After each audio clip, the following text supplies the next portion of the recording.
I wish, dude. All right, so here we are again. It's that time and the place in the universe for another episode of Iris of Our Eye. Number, god damn it, 32, maybe? 30, 31, 32, I think.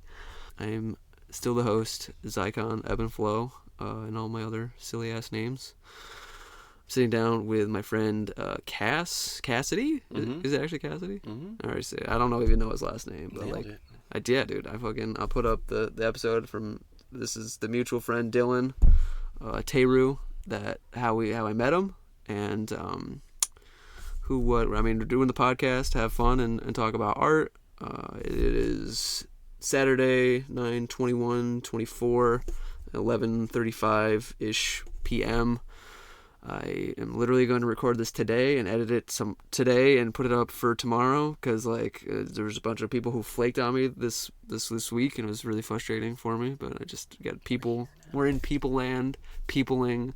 Never fucking I try to be a man of my word. So when other people don't live by that or sometimes it's oh yeah, emergency, but other times you're just bro, could you just be a little bit more consistent with what you're saying? Integrity's hard, man. Prefer that. It's a preference of mine. Yeah, I'm striving for it too. It's important. It's crucial. I think it's a good than the alternative. So who, what, when, where? We're at this park. You're gonna see all these, maybe theoretically, these people in the background walking around having a good old day. The water's beautiful. The nature's beautiful. So, but no one's gonna be super loud, which is kind of why I picked this spot. I don't even know the name of the park. Spring Lake. There you go. He knows. Spring Lake. God bless America. Why? I already said to have fun, talk about the thing, and how is the internet? God bless America. So. Dude, Spring Lake, Santa Rosa. California. We're here. California. We're here now, dude. Spring Lake. There's actually an older spot, I'd say probably 10 years ago now, 7 years ago, right around the corner where people would go throw renegades, actually. Shoot. And walk out a generator and this little spot out there. I forget the name, dude. It'd be cool if I could remember the name right now. It's an old spot. I'm sure it'll come up randomly. But, yeah. Interesting. A little spot out here, Spring Lake. It would get shut down eventually. They did it for a couple years, but I never went to one, but I went to the venue or the spot, the little cutty spot, and roamed around, smoked a joint. It was fun. Yeah. That was 6 years ago now. Sheesh. How long have you been in Santa Rosa now? Or Sonoma County? Yeah, right. So I think it was 2 years ago, now that I moved to this part of California, because I had been living in San Francisco and then moved to Monterey, down the street from Bohemian Grove, which is ridiculous. Did you run in with those guys? Bro, I went there one time, tripping on mushrooms up to the front gate with my one homie to try to because why the fuck would they even let you do this? But try to go see the fucking owl statue, and the guy was LOL no. The security guard, when we got to the front gate, talked to us through the intercom and was LOL no. And I was yeah, okay, fuck you, whatever, that makes sense. And I'm not gonna do the sketchy thing of trespassing and giving them the opportunity to give me a felony. So yeah, they're I don't know, dude. I actually got in contact recently with the sound engineer that's ran that. Yeah, Julio. Yeah. He's been on the podcast. Wow. And yeah. Dylan too? Yeah. Teru. Oh, dude, I'm blessed. I'm following the real ones right now. Yeah, dude. Fucking cool. Julio, fucking shout out to Julio Martinez, the dude who runs the sound at Bohemian Grove, bro. I wonder if I just feel so weird. It's so crazy, hearing about it for forever when you first learned about conspiracies, and then being oh, I know the guy, and he's fucking told me the stories of people busting out the crazy fucking shit there. I'm bro, what the fuck? It's being the things of the degrees of separation between you and Kevin Bacon, how you're only 4 or 5 people away from that or whatever it is. Everybody. So it's literally one person at this point now, theoretically, if Kevin Bacon goes to fucking Bohemian Grove. I wonder if George Bush goes at this point. That'd be trippy. You just run in with George at the gate. Oh my god, bro. That would be so wild. So my other friend ran the catering. Oh shit. So they would be serving, or they didn't run the catering. They were a server for the catering team. And they had some wild stories too. And it's just it's a weird hot spot being around here. And the network going into that place is It's interesting. Never gives me a good vibe, No. but it's it's somewhat easy to make money working that event though. Oh, for sure. That's the draw. I mean, that would be the draw for any like normal person, I would imagine, who's just oblivious to like the fucking weird backhanded deals that I imagine go down back there. Like, It's wild. it's crazy town. Yeah, but it's out here. It's here, dude. It's here. We're here. Dude, That's the place. Dude, it was so funny when I was moving there because I probably told the story a bajillion times and I'll tell it a bajillion more, but like, I didn't do it on purpose. There was no like, oh, I want to go live near Bohemian Grove. It was like I needed a place to live, and I found this place on Craigslist, and I met the dude whose like property it was up the fucking mountain and the terraces, and then like I was like, what? After I like got the spot, or like as I was getting the spot, I was like, where the fuck is Bohemian Grove? Because it's like, oh yeah, Northern California. It's like gotta be around here somewhere, right? And then I googled it, and it was like down the fucking street, and I was like, bro, that is so ridiculous. That's crazy. It's like somebody who, if they wanted to like work at the CIA, was like, where the fuck, like this town is like so close. Where is Langley, Virginia? And they're like down the street from the CIA headquarters. Like, oh, that's crazy. Like, Crazy. wow. But yeah, silly story. That's and then I moved from Monterey to Grayton, and that's like I lived in this one lady's like not, it's that detached garage that was like converted into like a thing that you could live in, a big ass room with like a washer and dryer and the 4-way as you like walk in. And then I moved into this back in April.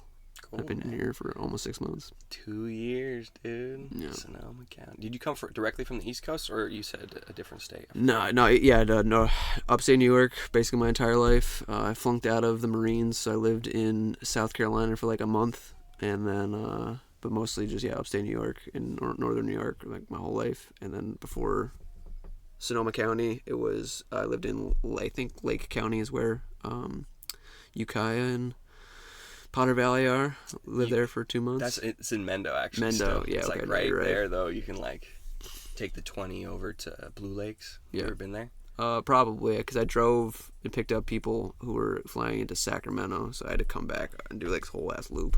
Yeah, Blue Lakes is a cool ass swim spot. It's like outside Ukiah. It's like a nice lake. Ukiah is cool too. I grew up in Willits, right. Basically, until I was 18. And I moved to Santa Rosa to do college stuff. Mm-hmm. And did business marketing at the Santa Rosa Junior College. That was fun. A lot of cool teachers there. JC's dope. Plugged it. Oh yeah, you're telling me, dude. If you're in Sonoma County, do it, dude. It's cheap as fuck, and they have really good teachers, and they'll work with you. Good people. Very supportive. Yeah, man. It's a good vibe out there. Absolutely. But yeah. What do you want to shift into next? We're still at the place, or? I mean, it's just like I was gonna get into like the fucking. I felt like I was playing ping pong with my life there for a little while, but with just having to go from like Santa Cruz to fucking Ukiah, Potter Valley to San Francisco to fucking Monterey. But like that's basically dope, the story. Though you've been you know my neck of the woods then, like that's Ukiah, and not so much Potter, like that's a little cool hot pocket out there that I haven't really been out to as much, but dude, Ukiah's fun. It's like there's little valleys that used to be lakes back in the day. Yeah. Like those, and now they have Ukiah, and then they have what they say is Willits, but it's really called Little Lake Valley. That's the old name that I like better, dude. Yeah. I want to bring it back. That'd be fun. There's no lake anymore, but you just gotta get the water, and then also like become mayor and just change the town name back. Be like, yo, dude. Fuck you guys, I'm changing it back, bringing it back. I don't know. Willits has like a certain twang to it for me. I'm like, I like it. It's like a cool name. Like it's an original name. Like it's not Willis, it's Willits. You know what I mean? Sure. It's kind of cool, but Little Lake Valley just sounds like an amazing place you want to go to. Right. You want to see the little lake, bro. It's actually funny you say that, because where I would do Boy Scouts for like fucking 5 years, basically every Monday, like religiously, was this place called Little's Lake. Whoa. Yeah. Little's Lake in New York. Yeah. Wow. Right on the corner of like where the county village like lines would like it became the next town, Latham or fucking Loudonville.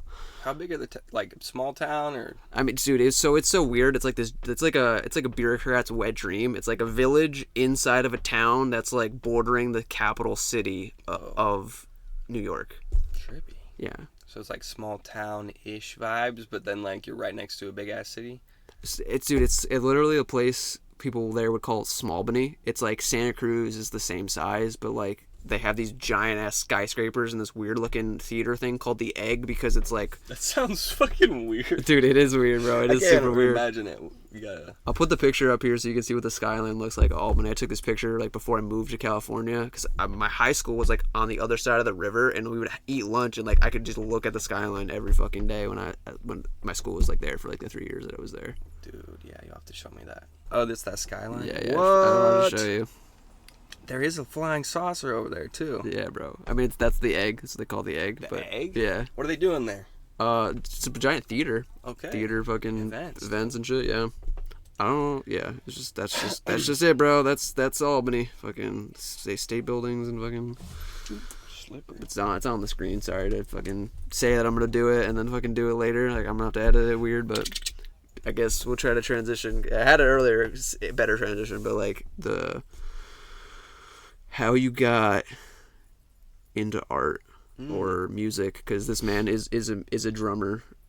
Yeah. Oh, I'm all leaned back. I'm probably out of the cut. I mean, there's been times, especially that interview with Dylan, I was like kind of like I'm riding the edge of the things, but yeah, it's just cool. I'll work on my posture. Yeah, dude, I'm fucking great. staunch, dude. Head back, fucking chest great. out, Yeah, confident. Say it with your chest. I do play drums. Yeah, dude, right? This man is a drummer. Oh yeah. So it really all the first memory, dude. I was about 4 years old, and there was a hallway in my old house, and there was like a brick missing from it because it was all like cinder block. It was like a cinder block. I'm pretty sure. You know, if my sister watches this, she'll correct me if I'm wrong. Right. But I was so young, it seemed like there was like a cinder block that was like missing in the wall, and there definitely was some kind of hole in the wall that was like that, but it wasn't like busted through or something. It was just something that wasn't placed in. And I would watch my brother do his band practice through there, and I was so like young and like kind of scared of his friends at the time because they were just kind of rowdy and they were playing like punk music and different things. And I would watch him play drums through this little, basically like the brick out of the wall, like through this little square. And then one time I brought silverware, and I was banging the silverware in the brick. Oh shit, and it was dude. like bouncing up and down and like hitting rhythms. And I just remember for the first time ever like playing to a song with him and like following his rhythms, but like doing weird shit with like forks and like butter knives. And like I remember my mom catching me eventually and be like, "What the fuck are you doing, dude? Why are you chipping like the concrete, hitting it too hard, dude?" And I was like really kind of fucking it up for a second. That's the first time I played drums though, which wasn't drums, it was silverware. You're just fucking around, having a good time. Yeah, and just like banging on some concrete with my brother. You said like 4, 5? Yeah, I was like 3 or 4. It was probably, I moved to California when I was 5, or like 4.5, around there. Where were you born originally? I was born in Nevada, outside Las Vegas, in like this little Mormon town. Right. But my mom and my dad were Catholic at the time, so my mom worked at the church, the Catholic church. So there was a big Catholic church there too, but I think there was like a few different Mormon churches there, and there's a lot of Mormons, and they're all, Such how a that weird goes. weird religion, dude. Weird vibes, but certain vibes. Don't write them off. Everyone's cool, but anyways, that's where I grew up when I was like, from birth. My mom had a home birth. Oh shit. Some like real deal, down to earth shit. Yeah. And I just remember like a few good, like a handful of memories from Nevada, like being on the desert a little bit. Like my parents are mineral and gem hunters, like and collectors. Dude. Okay. So they would go out and do like days where they would go out and look for quartz crystals or like. At the time, they were really close to a hotbed of petrified wood. Oh shit! Which is like crazy cool, and they would just pick up massive pieces and like bring them back, and would have piles of them. Whereas like if you brought that to a different like country or a different space, it's like really high value, but like it was just mad abundance out there. So it's kind of cool. They just had a mad abundance of that, and would just go looking for that all the time. That was like a memory, like being out in the middle of the desert a couple times as a small ass kid. A couple of those. Like I remember like strongest memory is like my dog, like at the time, actually just like realizing like animal vibes as a child and like being like, dogs. Oh yeah, I have dogs. I have dogs. And they're kind of, one of them's kind of rowdy and then one of them's kind of nice. And then like, just remember kicking in with my dogs. And then that drum experience really, and then we moved to California and it was just kind of like, you know, we moved and tried to find a house to rent and stayed in hotels and stuff for about like 3 weeks or 4 weeks, I'd say. Sure. And then we found this spot up in Brook Trails, which is, it's funny you mentioned like a town within a town, because the way it breaks down in like Mendo is they call it townships. Yeah. In Mendocino County. So there's a Brook Trails Township. It has its own fire department. And that's it though. Right. Just that. Just that. No schools? No. Actually, there is a charter school, Okay. but that's not even in that. I don't think it even is in Brook Trails Township because it's in Sherwood Valley, which is this old ranch that's beyond Brook Trails, about you know, probably like 5 miles out, which is like the old road that would lead to Eureka. It's called Eureka. Oh damn. Stagecoach Road. So you're up there, huh? Yeah, so it's out in the cut. My dad like was a broker a little bit on the side, and my mom worked in restaurants, and then my dad was a special ed teacher from kindergarten through 2nd grade in the school systems, and grew up in Willits, did the whole school system in Willits. My sister did the charter school system for middle school, which is cool. It's like very art centric and different style of teaching. And there's a Waldorf school out there as well. That's more like in Ukiah area, Calpella. That's where my dad actually worked. He worked in the Ukiah school district. Anyways, then graduated Willits High School, and they were always just pushing. If they knew you got somewhat of good grades, they would just shove going to college down your throat. Of course. Get out of here, go to college, get the fuck out of this small town. Like you need to do some shit. Like, Yeah. anyways, fucking, yeah, moved here, went to college, did the business marketing certificate. So it's kind of just like if you were gonna apply for an internship for a company, like it's gonna put your resume like above like probably 50%. But not much, you know what I mean? You pray. Yeah, you just pray. So I was like, I was kind of, you know, they were shoving that shit down my throat at the time, and I was like, fuck, maybe I should just try to like get a business job, because I know I like certain parts of business, and I feel like the creative aspect of business is what like really intrigued me about the marketing stuff. And then, you know, did the whole certificate, and throughout that time, music was just always a prevalent thing. And my dad was the reason my brother was inspired to play music, and my dad has been playing piano for over 50 years. Like, really good player, really good guy, and super inspiring just to listen to, you know, in general, because he's been playing consistently for so long. Yeah. And that always was like in my heart and like in my, like, you know, at the seed of what I was doing all the time. Like, wow, like if I could really find a way to just be able to express myself like that all the time and have that be like a sustainable way to, you know, live and like save and like build some shit off of that, it was always just like a big dream, like at the seed of it. But honestly, I'll give it up to the high school and like the school programs and like the district for like really just being like, you got to go to college and like figure something else out, like put something else, like put that on the back burner and like figure out how to make the bread, you know, which I thought was great at the time. But then going back, I'm like, damn, if I had just solely focused on the music, I would be such a better player. But the business side, like, eventually I realized I was like, I don't want to fucking work for no bullshit. Yeah. Like, taking all these classes, it just like made me realize like how corrupt it really is out there. Like in the school system? No, just about Or business. Yeah, work. So like getting a job after the certificate, right? It's Yeah, like applying for these positions for companies. I'm like, oh my god, like it's so. The biggest thing I've learned from the marketing certificate, honestly, is that you got to read a different book after you read all the books that you had to do from school. It's called The Art of War. Oh, sure. If you read The Art of War, then you can or at least fucking, you know, read a summary or different chapter summaries or something, like then you'll be able to really play the game. Anyways, fucking got the cert, and then I guess I know where I am. It's like halfway through my schooling, I realized I'm not trying to work for no bullshit. And then I realized it's like I could just apply all this knowledge and learn how to market my own music. Yeah. And I was like not playing drums. The first semester of college, I played jazz improv. And Oh, you told me that, yeah. yeah, it's with Bennett Freeman. He's a great saxophone player and instructor.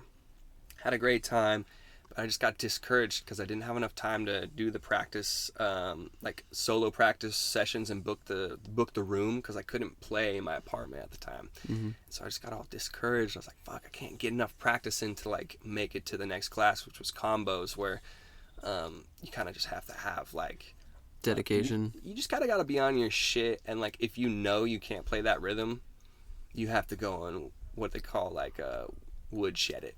Yeah. Where you just sit in like a single room Yep. until you get it done. Yep. And you feel it, and you come back out of that room and you're like, okay, I can do it. yeah. And usually it gets loud, so that's the woodshed thing. It's like you got to build a woodshed away from everyone else. Yeah, or soundproof the fuck out of it. Because you're gonna get frustrated. Yeah. Learning this shit, and like a lot of the time it comes out in like playing really loud.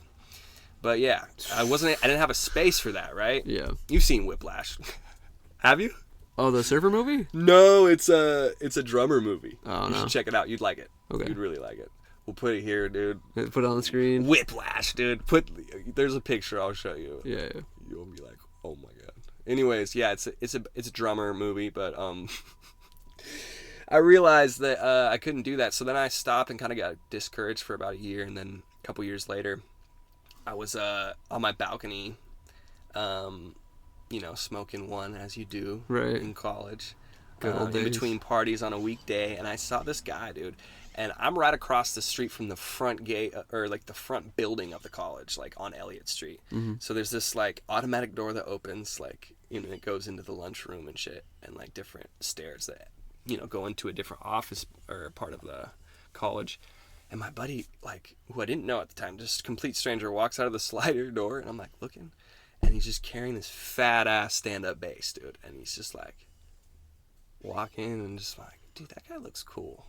And at the time, I had like played jazz with a stand-up bass player. I was like, dude, that shit was so sick. Like, if I could like get him, like, I was making hip hop at the time and like producing tracks. I was like, if I can like collab with this guy, that'd be so fun.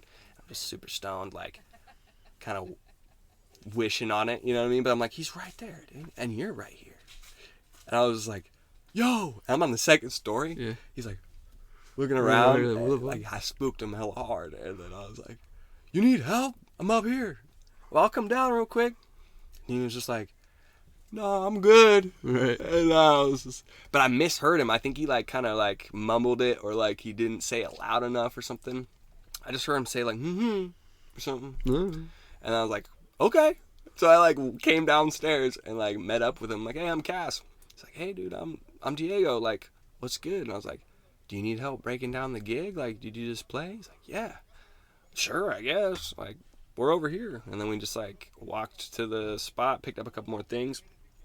And since then, like, he just inspired me on that level, being like, just seeing a player and just like seeing them in the wild. In the natural habitat. That's all it needed to get me hungry again, dude. And I was like, fuck, dude, I need to like figure out how to like play in a band or like do some shit. So I was like really fiending for it, but it didn't really come for another like couple years later, which is crazy. The reason I mentioned that is because it was such a long time. We connected on skateboarding after that, and would skateboard. We didn't even play music for 2 years, maybe 2.5 years. Mm-hmm. And now we're in a band together, you know what I mean? Sure. But it was an interesting seed, because I was like, it made me hungry just seeing that, made me like jealous, and like made me like really just be like, fuck, dude, I need to play again. And that still didn't come because I didn't change my housing situation, and it was just like tough. We ended up moving to a couple different places, and I still couldn't play drums, man. It was like working fucking restaurant jobs and not being able to play drums, and I just got really good at working the digital audio workspace, which was Fruity Loops at the time. Right. I just really got good at programming drums and like being like using stand-up bass samples with drum breaks and like looping some shit, and I just kind of satisfied that itch just a little bit, and I got really into it, so it opened my head up into the level of like processing drums and like just drums in general, like on the recording and like sample level. But yeah, music, man, it's deep. So let's take it from the whole beginning of the hero's journey to the point of like, we're like, all right, so you get the space to drum practice and fucking you get in the band with Diego. Yep. So like, what are you looking at in the future now as to like things you want to accomplish or do in your musical career that you're like, fuck, I want to do that before I die? Dude, that's a trippy like question, because all the dreams I had from middle school are like coming to a fruition, dude. Literally, it's kind of a trip. Like, actually, this Sunday I'm playing a festival, and I'm playing 3 different gigs in one day. You're gonna be tired as fuck. But I'm gonna be juiced. That's the thing. I'm like built and like really meant for it. So like I get like energy off that shit. It's super tough. As long as I stay hydrated and fueled with like good food, I will literally be like the most jazzed person you'll see all day. I'll be like on a sick one, right, living it. But yeah, dude, it's at an apex for me at this moment, because all my like old school dreams, like when I was a kid, are really like almost all of them are like there. So it's like, it's cool you asked me that, because I'm like, I gotta fucking come up with bigger dreams right now, because it's all like the wheels gotta turn over again, you know? Yeah. Well, because you're standing at the peak of that mountain from the childhood, you're like, oh fuck, dude, I made it. I've ascended. Here we are. And then you're like, oh fuck, dude, like that valley looks cool. There's a hot chick down there I could go fuck, or like maybe there's, oh shit, there's a bigger mountain over there. What the fuck's on the top of that mountain? That's how I imagine it to be. Yeah, well, this next thing is touring the world. That's the next thing, man. So let's do that, dude. Fuck yeah. Yes, that is the whole mission.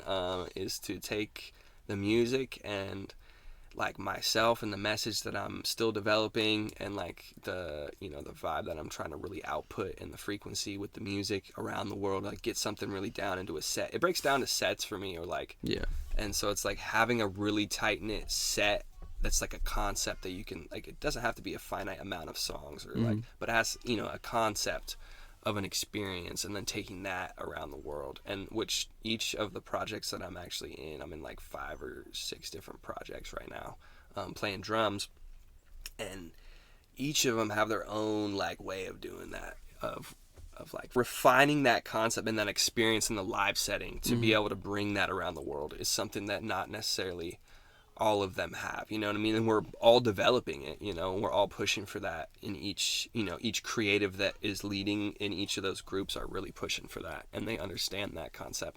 But there's only a few people that are really like cusping, like getting close. Like we could try to plan that next year, because that's how close we are. Like we could just start dialing it in a little bit more and focusing, and like just doing a lot of more practicing rehearsals together, like group wise, and we could like refine something that we could for sure tour the world on. Yeah. But yeah, that's the whole thing. Next year, in the next 5 years, just kind of do that, but in a way that's sustainable, and also have something that's like, from what I've studied, it's like touring that doesn't necessarily profit. It's like a very slim profit, if any, and it's like a breaking even game. But it's like the side hustles that come with that, and like the ideas, and getting creative with that aspect. Is like getting creative with your merch. Like somebody that really inspires me is Eric Ark Elliott. He's the producer for Flatbush Zombies, as well as their like merch designer. I love that fucking band. And those guys literally have sold millions and millions of dollars of merchandise, based on like the way they design their clothes solely, and the way they brand themselves, and that's how they make 100% of their money. Like, not 100%. That's a 80. Quite exaggeration, but they do sold out shows, in LA and different things. Like they're pretty big. Like depending on the venue, not like, I don't think they could sell out a stadium, but it's interesting their flow is because they've really dialed in how to like sell their merch. So it's like, because they got creative. So it's like, that's where I'm at. I'm like trying, because I do know I have all the means to tour the world with the music and the quality and like the people and the network even. It's just like I need something to bring along with me that can like bloom into something that's like economically sustainable and profitable, and something that could like bring, that I can bring along with that like links in a crucial way. That's not just like selling socks or something, right? It's like something really deep that connects to the music in such a way where people like are mad inspired to support. And that's where my head's at nowadays. I'm like trying to come up with that, and like develop that. Let's do that, dude. I want to get in on that if I can. Yeah, I always try to like manifest it in my own brain and like open that door, and then like by doing that, like open the door to the universe to try and like I try to like listen as hard as I can, and like I'm like ask people questions about their tours and like different, how do they get creative with that, and like try, you know, I haven't necessarily put my head down and been like, I'm gonna write like a business plan about this side hustle specifically and trying to like come up with like different products or different things that connect to my music, or like really flesh that out yet. But I'm just trying to like open the door and keep that open, so if something sparks, it's just like, oh, that's what I need to do, you know, at the moment. But shit, man, you're right. We should do that. We should do that, dude. We should do that. That's what we're doing right here, right now, dude. Just Straight up. I just think that like, culture is all these moving pieces, and like I actually was fucking this morning when I got up, saw this thing, this post on Instagram. I think it was this lady who like, if people, any of the people that like talk shit about artists, or like, you fucking like be realistic, go fucking give up on your dream and fucking go work a job that you hate to fucking make a living. That like those people who say dumb shit like that, in this person's opinion, that like they need to just be banned from consuming art and culture for like 30 days just so they could see what the world would be like for them without artists who like fucking took the risk and fucking did it. That's a great movie concept, or just some kind of concept, dude. That'd be fucking awesome. Art jail, dude. Yeah, dude, art jail, bro. But you need to go to art jail and fucking realize how fucking important we are to the world, because we're just like these translating fucking magic people who fucking decode the world and then rehash it and remix it to put it in front of you in a way that you're like, oh, this is fucking dope. What the fuck? I never thought about it like this. Or like, that fucking beat is sick, dude. I love dancing to this fucking song. Shit. Trippy, bro. Yeah, man. It's a trip, man. But what about like the people that the music you listened to growing up? Because like for me, like All American Rejects, fucking Yellow Card, then in the pop punk space. I mean Blink-182. Well, sometimes, but then like I don't, not Journey, but the Red Hot Chili Peppers, even though they're on fucking Epstein's list. Dude, it's just disappointing when if the people that you look up to aren't actually morally like decent people. You're like, fuck, that's such a bummer, because your art's so great, but like you can't be fucking kids, bro. Dude, honestly, a lot of the artists I looked up to as a kid were comedians, like Jim Carrey, Will Ferrell. Like I said, my father was like a really good musician, so he would only listen to like stuff that he liked, which was like a refined taste. Yeah. And it would make him like almost grumpy, or like he would get super annoyed if you put on like house music or some kind of thing that was just like repetitive. Nowadays he's like retired and he has much more of an open mind with music, which I like respect a lot, and he helps me like produce and like gives me samples and like different things. Dude. And when we play now, it's like really cool because it's like mad fusion everything. Like we kind of just do everything, where it's like in the past there was more of a structure, and that's just what he likes. His favorite band is Steely Dan, if that means anything. Dude. Yeah. Which is like almost like its own genre now that it's like cured over time. Like that band itself like was such an interesting like evolution. Yeah, the way they composed was just very specific. Yeah. And like creative in these specific ways, I guess is what I mean, and not a lot of people did that after. And so it's like almost like a micro genre within that time period of time now that they've looked back. But he likes that type of thing, you know what I mean? And like other than that, he's not really about it. So it's a trip. But nowadays, his head's more open nowadays, like I said. But fuck, I lost it. Talking about him. I was just trying to get if there was any type of like things when you. Because when I say like you went influences as like the people around you right now, but I always take influences as like the people that listen to you. That I got it now. I got it. Get you I was music. Just speaking about how my dad doesn't necessarily, he wouldn't put on like the pop radio ever. Yeah. Ever. That was a no-no. Like he would flip it on for a second to like have a laugh and then turn it off. Always like something like that, or just be like, ugh, like make a reaction, do like a meme, and then like turn it off and like turn it to like another rock station and be like, oh, that shit's cheesy, and then just turn it off completely and like roll the windows down. It's like, fuck it. Yeah. But so I wouldn't really put my ears on a lot of things from my parents. My mom would like play shit in her car, so I got her influence, and she would like make tapes and shit. We'd be slapping it in this little Jeep Suzuki. God damn, bro. And yeah, I never really. It sucks to say, but like as a musician, like how good my dad was. And I just like realized that, like, this quality and like his ear, right? And then like my mom would put on music, and I would just like gravitate away from it. Like I was like more of a daddy's boy on that wavelength. So I'm like, oh, I don't like any of the stuff you listen to. But dude, come to find out, like years later, like I slapped that shit tough now. I'm like, dude, my mom was on some shit. She was slapping Shaka Khan and like Erica Badu and just like going dummy in the car and like really teaching me like some shit at a young age. And it's fun because I know all the lyrics still from this day, because she would be singing them and make me catch on to them, and we would be like humming them together, even though it was just like some weird like Erica Badu song or like something that's like not necessarily kid appropriate, but it was just like, fuck it. That's what my mom's doing. I'm doing it too. Yeah, and I just didn't like it. I would have to do it, but I was like, it was just like impulsive. Like, I'm just humming this song. I'm like, I don't even like this song. I don't like this, Mom. God. Yeah, but the big influence were my sisters, that are, you know, closer to me in age. So it's my oldest brother and 2 sisters in between us, and they would be showing me music, and I would pick it up and be like, okay, I kind of like this. Jill is older, so she would always be putting me on, and I would like, you know, I'd look up to her, so I'd like it. She showed me Red Hot Chili Peppers and like Coldplay and like Radiohead, stuff like that as a kid. I would burn CDs with that.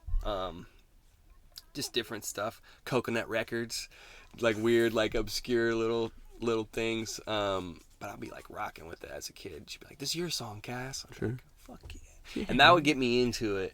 I had like a weird perspective. I wouldn't just off the top, like, I don't think I could develop my own like perspective on it necessarily. Now thinking back on it right now, actually, it's like I would look to other people to see their reaction to the music before I would base mine on that. I feel like I was just total little kid energy, because like I'd same shit, dude. Youngest Anybody you like looked up to, you're like, all right, what the fuck do they think is cool? Because that's like what I gotta do that. Yeah, with 3. Yeah, I mean, I was just the youngest, so that's just my thing. And so I didn't really develop a music taste until middle school, and it was just complete trash. It was like Fall Out Boy, Panic at the Disco. Those are some cooler ones. I listened to Hollywood Undead for like a year straight, which is the shittiest white boy rappers ever that are like scene. Like it was like the scene rappers. Dude, what? And it was just like screamo mixed with all these like, I liked it because it was like personalities. Like would, you know, different personalities would be on the mic, and then like that was kind of what I liked about it. And then realizing that kind of started my hip hop is fucking so whack, because they suck and they're so bad, bro. And I'm coming out the fucking weird ass like jazz fucking up on the hill in the redwood, so I'm like kind of, they call it the redwood curtain, like you're kind of like sheltered, like you don't really get a lot of influence from other shit except for fucking weed and like maintaining the property, making sure the tree doesn't fall on your house and shit. It's like what you're worried about, instead of like when Too Short's about to drop that shit in the bay, you know? Which I didn't even learn about till fucking past that wall 7 years ago, and like really started researching hip hop, because no one put me on like that, because I just was so sheltered in the redwoods, dude. And then, you know, slowly but surely got more hip hop culture. But yeah, mostly just alternative rock, pop rock, and that kind of made its way into my sphere. Then I started going to high school jazz band class, and that opened my head up real wide. I started even respecting like my dad's taste in music more, and like asking him about all these standards, and like asking him to show me stuff, and like connecting on the jazz level, which really helped like and developed everything that I actually am now. Those 4 years of waking up at 5-6 a.m. to make it to class at 7:15 because we had a 0 period class really actually like that, like I think wired my brain in a certain way that it's like almost like an advantage. And I know a lot of kids did go through that similar program, so I'm curious to see like where they're at too, if it really like wired their brain, like hardwired it for jazz and for like pursuing music, especially like the drummers. I'm just curious. I wonder. 0 period class, man, I think as a kid is like really smart, like because it sets you aside. You're like, I show up to school before everyone else to get something done, and it's not just like some ego shit, but it's like I'm doing this because it's a creative thing that's like you have to go out of your way for. It's not just an extracurricular activity like a sport that you go after school to. It's like something you have to sacrifice like a little bit of like your morning for, which is like in high school, depending on who you are, harder or easier or whatever. Funny side story, my dad would always have to take a shit in the morning and make me late to fucking band fucking rehearsal and band fucking jazz band, and my director would call me the fuck out every time. Oh my god. Oh, it's not my fault. Dude, my dad just got a shit. Literally, I would say that, and he was like, I'm not trying to hear that shit. He's like, play the drums. Like, I'm sorry, dude. It's just what's happening. Like, I think he would just get mad because he knew I was more solid than the other drummer. So then, like, fuck, Cass ain't even here today. You're gonna have to play. Right, no, dude. I'm just talking shit. Brett Baker, he's a good drummer. He taught me a lot actually the first year. Yeah. Taught me everything. And then I like took that shit and ran a fucking mile around that fool like by the end of the year. Right, and then dude. he was like, I don't think I'm gonna do jazz band next year. Right, dude. You stole my thunder, man. What am I supposed to do now? I felt a little bad, but he got the best gig out of high school. My buddy Palmer, well, you know, we were decent friends in high school, connected through basketball, and like, you know, Willis is interesting because you're in a class of like less than 100 or about 100 kids. So it's like from kindergarten to when you turn 18, you've been with this person. Right. So like you've developed like a friendship or some sort of style with them, you know, throughout time. So me and him have like been friends, you know, on and off. He was like a athlete and like a player and like definitely like part of the leadership programs in high school, where I was more like ditching class, smoking weed and playing as much music as I could and like just kind of trying to chase tail and shit, you know, classic high school shit. Yeah, dude. Not being too focused on the schooling or like what that had to offer. Anyways, he came out of high school, Palmer, and he started doing a country thing a few years later, which is funny, but it worked. And like he invited Brett Baker to play this huge show with him randomly, and Brett told me, he's like, yeah, I hadn't played drums in years since high school. And then Palmer's like, come play the Air Force Base with me, dude. It's like a huge opportunity I want to give to you because we're old homies from high school. Like, I want to keep this like real.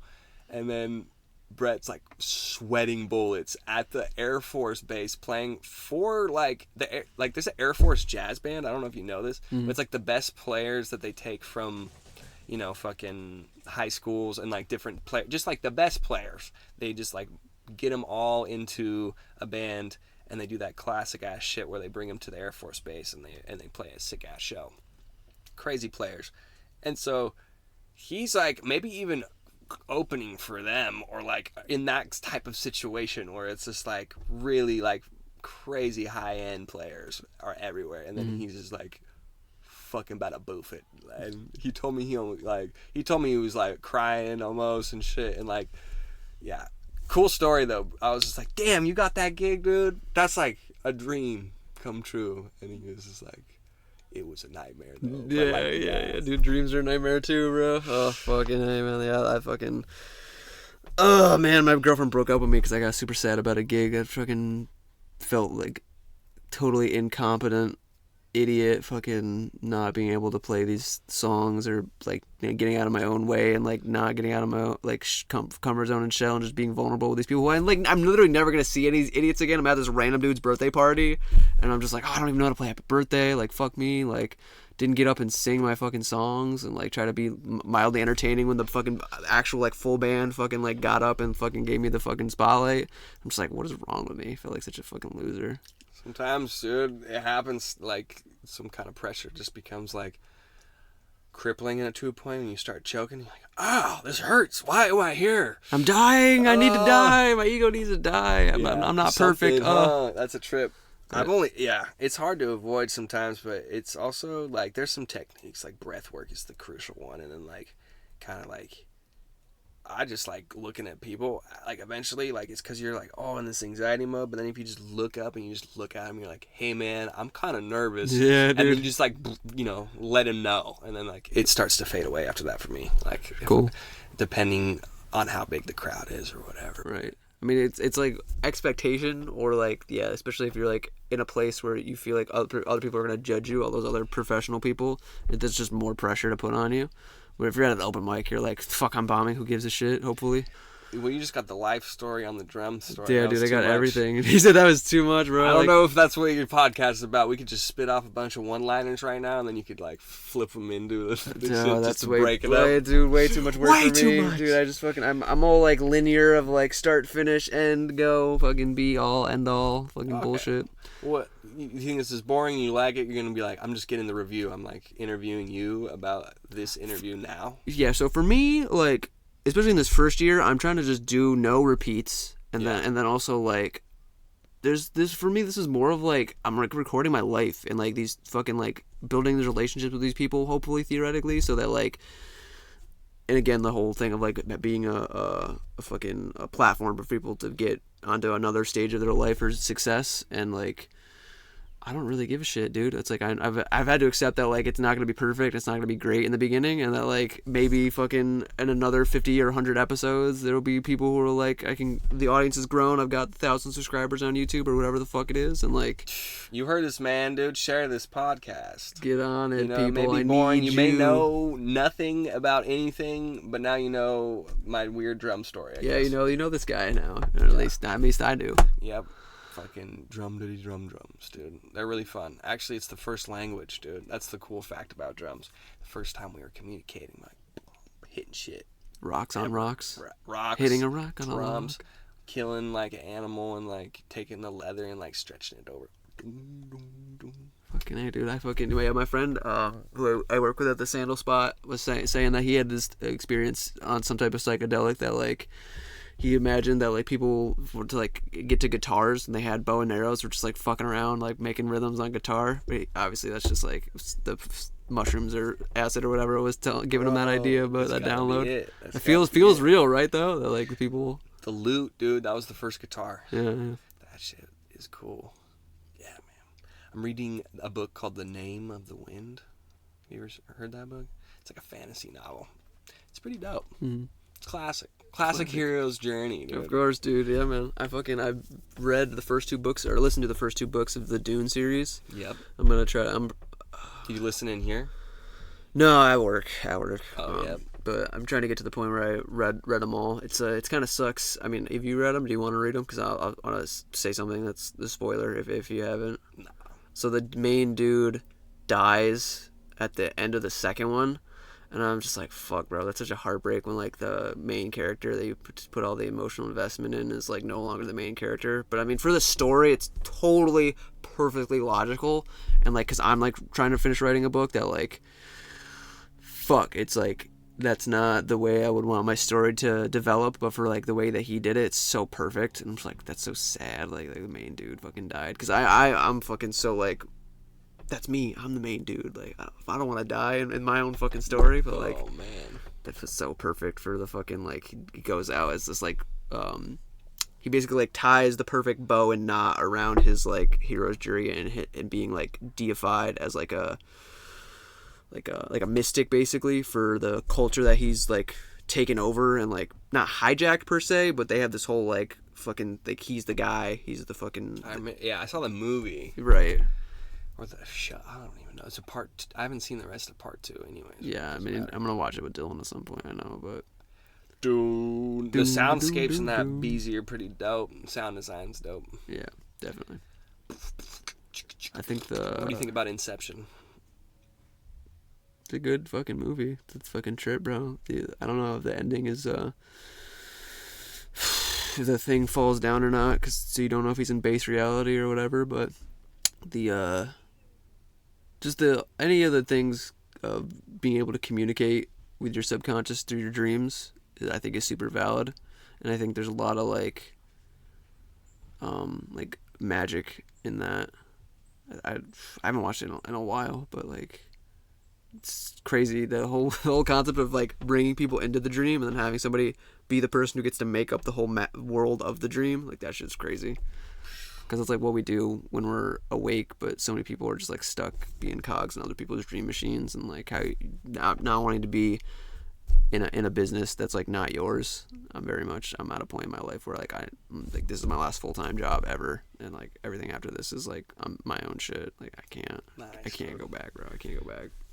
Forward, not backwards. Progress, not fucking What's the regret. most fucked up dream you've ever had?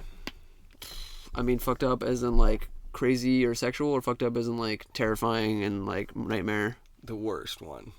The worst one. So I had this experience because I had this weird experience. This is a context to why this is so pretty shitty for me. So I had this experience with this clown at a carnival Holy some shit, some it was shit. a clown dream. Was, I knew it was gonna be a clown dream, bro. Well, because I'm a clown, so like, but like, oh shit. yeah, dude. The so origin. yeah, dude. Literally, this is my Joker origin story. But like, had this experience with this clown at this carnival. Was like taking like a thing aside, like a fucking like clipboard like that was that size, and like fucking you up. Like he gave you a marker and you try to like draw something on it, and he would like fucking move it around, and then he would take the marker and that and like make a cool sick drawing for you out of it and then give it to you. So he did that like a couple times, and then like I finally got picked to like, because I thought I was gonna get to do that.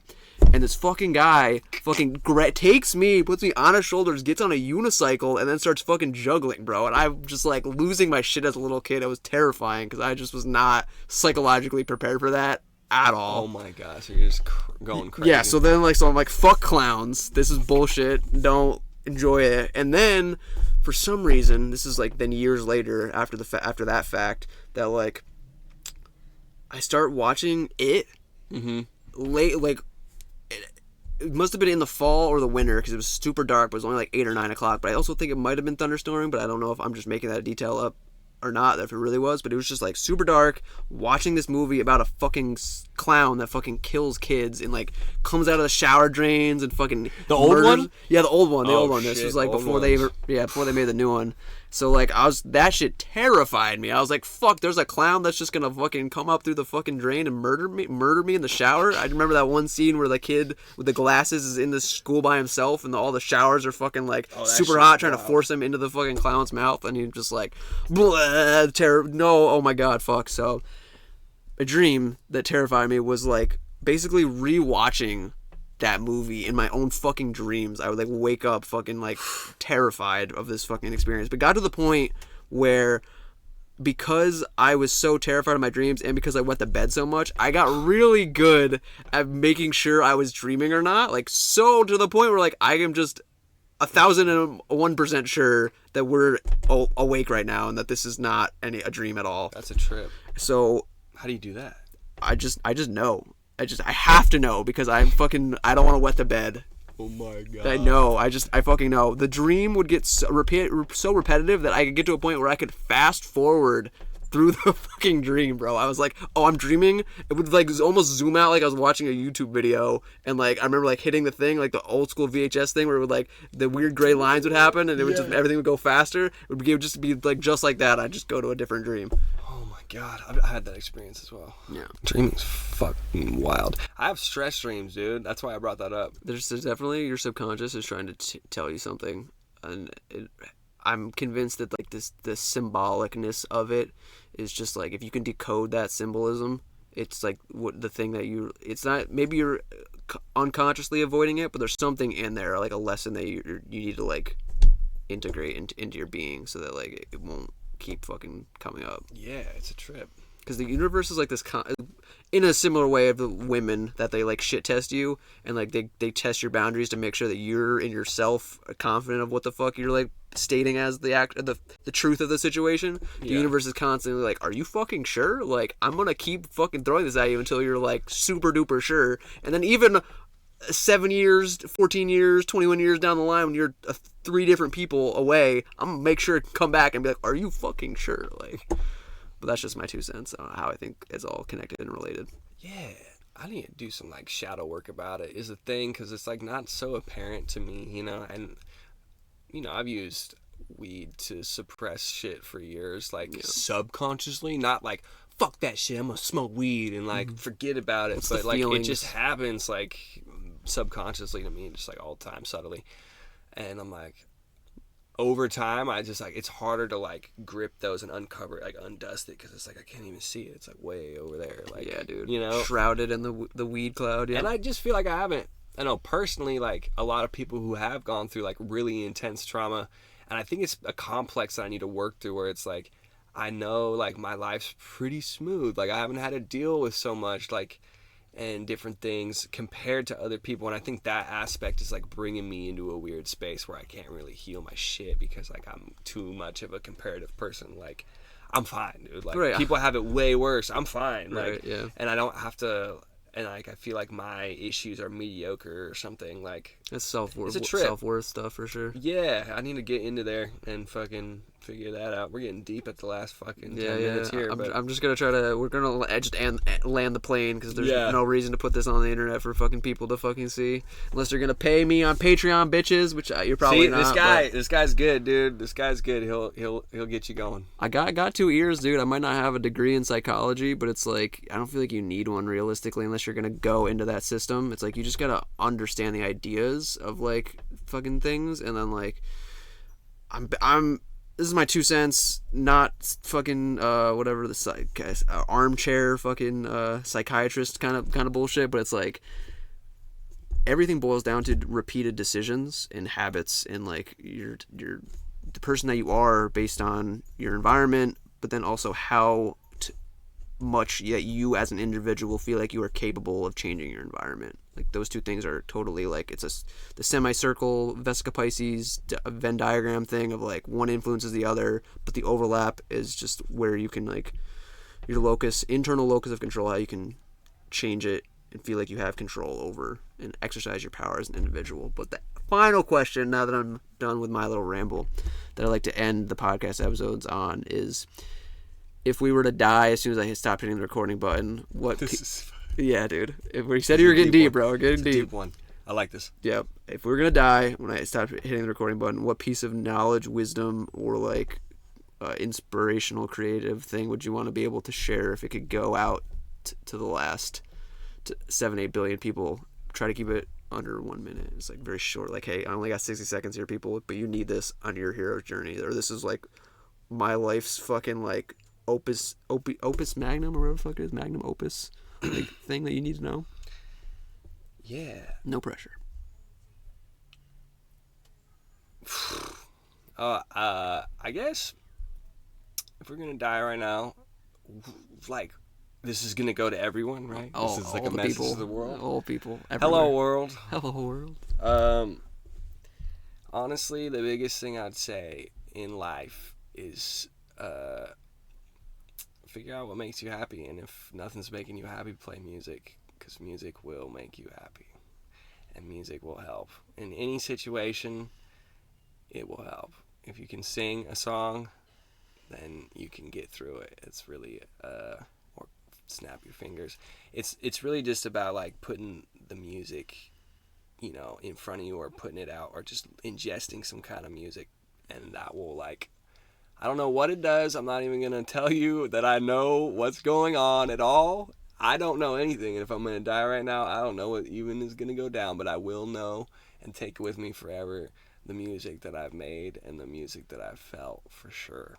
And that means something. And I hope everyone can hear that, and be like, that's, have value in it, Sure. Just find your way with the music. Because it's like a tool and a fucking blessing to have, and if you can be a part of it in some kind of way, find your way in that way, I guess. Find your way in that way, dude. The way knows the way, which is a song that I'll play for you after that. If I can, I'm pretty sure I'll be able to find it on Spotify, but I'll say thanks for doing the stoner rambles with me. You can cut some stoner rambles out, I'm sure. Yeah, I probably will. Yeah. But it's all good, dude. I'm gonna fucking get it down to fucking whatever, an hour, and get it on YouTube today so I can have it up tomorrow. The one. Okay, this is the last 2 words. Be creative in any situation. Just be creative, dude. It will help. It will help. That's it. Oh man, what the fuck? We're about to die now. He's gonna turn it off. Nah, dude, I know. No, I gotta say some shit. I always fucking let people have their fucking thing, and then I say my thing. I don't know. I feel like I already said it with the whole like decisions dictate your outcomes and who you are. So like, make good decisions and fear not, for change is inevitable and everything is impermanent. Enjoy the good times. Don't fucking get stuck or worry too much about the bad times, because this too shall pass. Like everything is Life is what you make it. I like to make a lot. Dispelling all illusions. I'm bound to get shot. That's a lyric from my own song that just came into my own brain. It's because I'm concerned about the Illuminati, but that's not. Hopefully that's not the in the message that I just put out to all the 8 billion brains. Just don't. Sorry. I'm on a podcast. I'm being ridiculous, but I'm gonna do the outro and then we're gonna stop. Alright, smile more, complain less, never ever ever give up until you discern it's for your darndest best. Namaste, have a great day, Slav Shun if it's night time soon. Like, share, comment, subscribe to keep the algorithm satisfied. Okay, well, fucking bye. Stay groovy.